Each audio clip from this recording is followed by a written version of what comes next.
to Steelers Today. He's Dale Lolley. I'm Dejan Kovacevic. We're with DK Pittsburgh Sports. We just covered Steelers training camp day. I don't know either.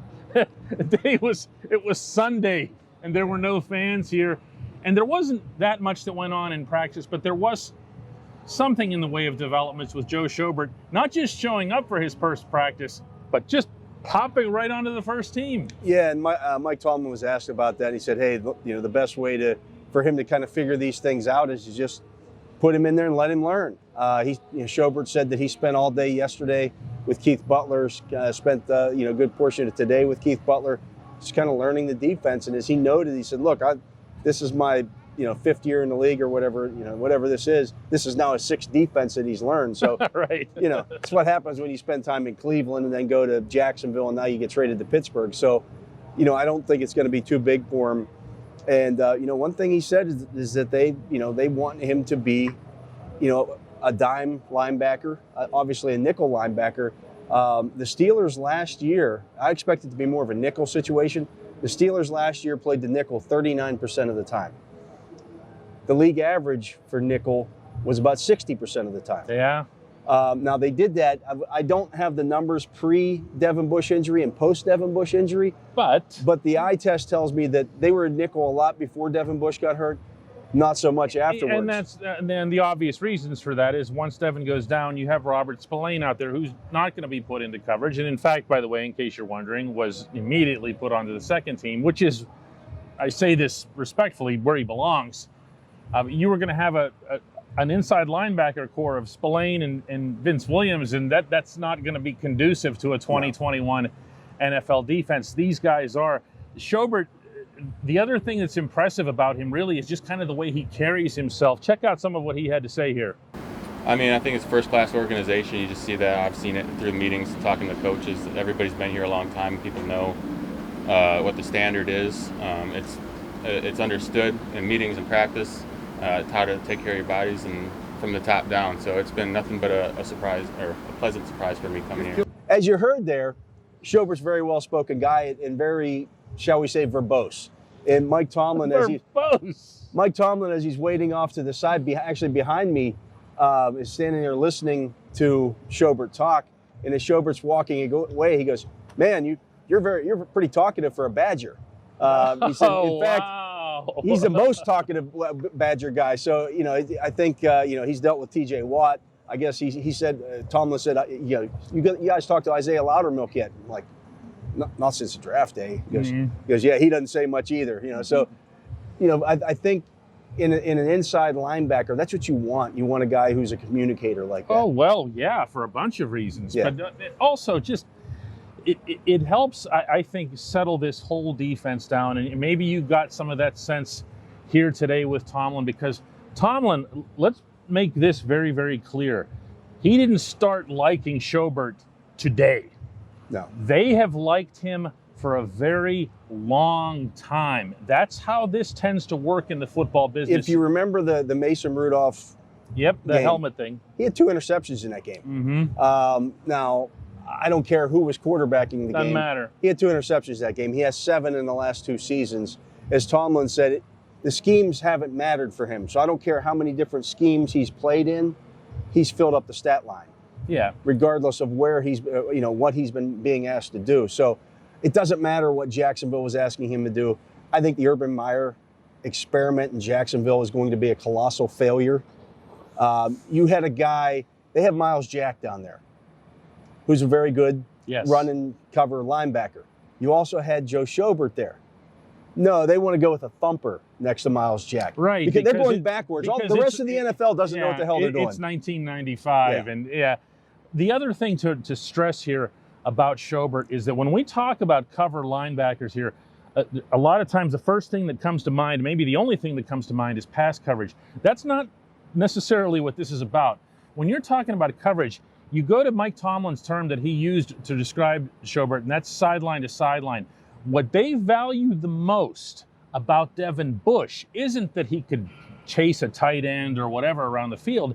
It's that he takes away the screen pass. It's that he takes away the run around the end, because he can go, again, the term is sideline to sideline.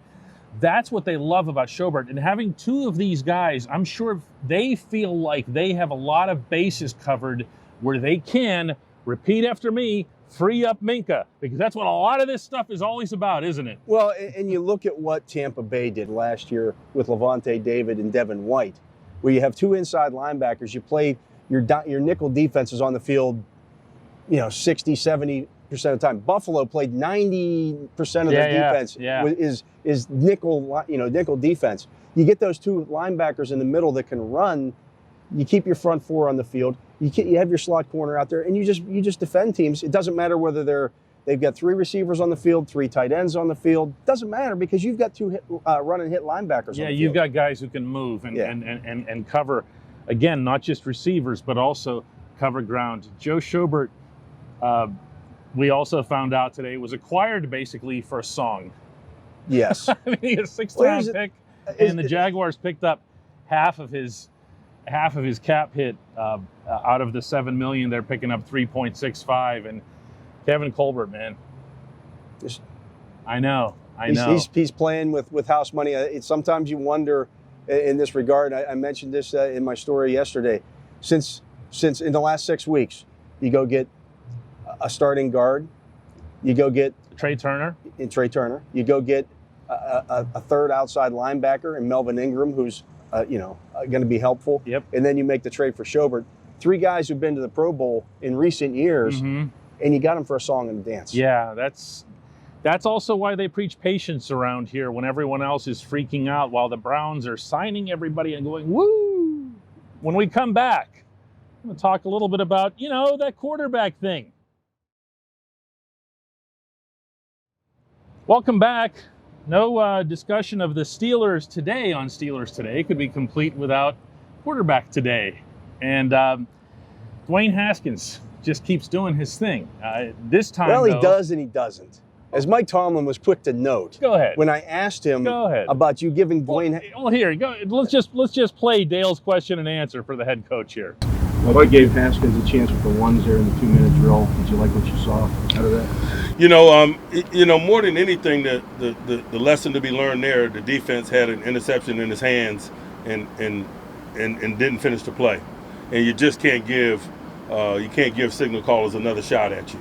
And so that was the lesson from that period. Obviously, he went on and produced a scoring drive, but when the defense gets their hands on the ball, man, we got to close out. We got to close it out, and that's the lesson to be learned from that segment of work today. So as you heard there, Mike Tomlin, while acknowledging that, yes, Dwayne Haskins worked with the ones and threw a touchdown pass, also acknowledged that Dwayne Haskins should have been picked off early in that 2-minute drill, and the defensive back didn't hold on to the football. I believe it was Arthur Millette. That is correct. In that situation. The ball bounced off of two defenders. It bounced off of two defenders and then ended up getting caught, and it looked like, woo, yeah. Yay.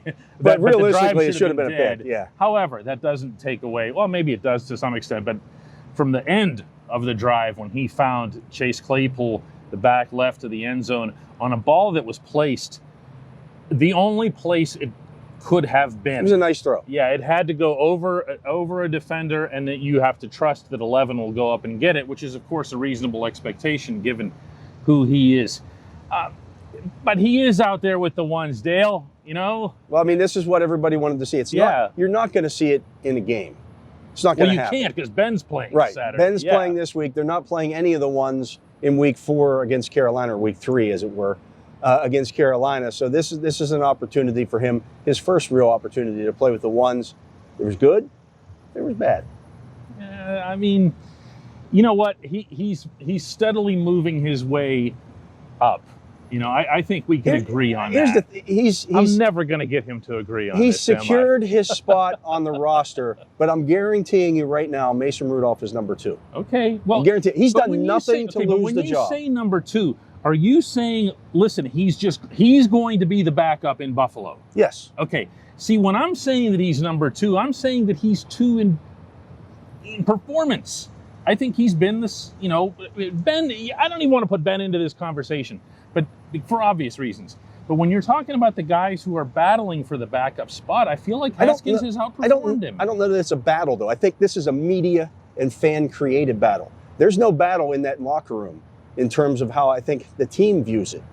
I think the team Why views did it. the team put him out there with the ones on this drill? You're giving the guy. He's out there with Juju and Claypool and everything else. Mason comes on with all the dudes everyone else. Well, roster Mason's for. been running with He the ones has. the whole camp. But he didn't today. He didn't today because they wanted to give Haskins a shot. It doesn't. I'm not reading anything into this. Mason's going to be the 2. Okay, Everybody out there, we're not get disagreeing this on into that. your mind. Mason Rudolph will be the number 2 quarterback. He might be the number 2 quarterback next year. Who has the better long-term future? I'm going to corner you. Obviously, eventually on this. Haskins does. Okay, why? He was a first-round draft pick. Besides that, why else? He's a first-round draft pick with a higher upside. Okay, he does have a higher upside. He's got a higher upside. His arm and the throws that he's making are things that Mason. But he also still makes mistakes. He does make mistakes. He's human, but he's made way more good passes. We're not gonna. He's right. Okay, I'm losing this argument because Ben is going to take the football September 12 in Orchard Park, New York, and the only other quarterback in uniform that day will be Mason Rudolph. Right, and everyone else will be in hoodies and shorts and holding clipboards and whatever else. Okay? But what Dwayne Haskins has done when this camp started, when this process started with him. Here comes something nice. Watch this. He was not guaranteed a roster spot. That's fair. And so now what he has done is thrown his name into the conversation next year. And beyond. Potentially. And that is very much a feather in the cap of Dwayne Haskins, considering the way he exited Washington. Thanks for watching this so much and for having patience with us.